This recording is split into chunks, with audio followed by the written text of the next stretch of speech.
जय महाराष्ट्र मित्रांनो. तर आपण चाललोय आज कपाशी बघायला. तर हे बघा, सध्या पाऊस झालेला आहे.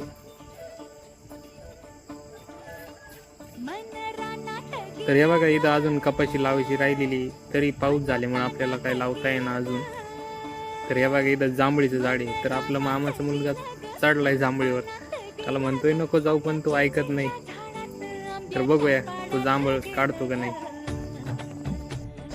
तरी हे बघा, माकडावानी चढ राहिलेला आहे वरती तो.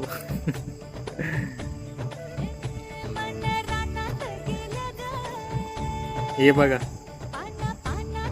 हे बघा, आणलाय तिने जांभळाचा गड तोडून.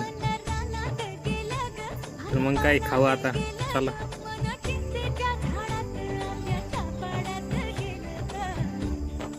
हे बघा मित्रांनो, तरी अजून पिकलेलं नाही एवढं.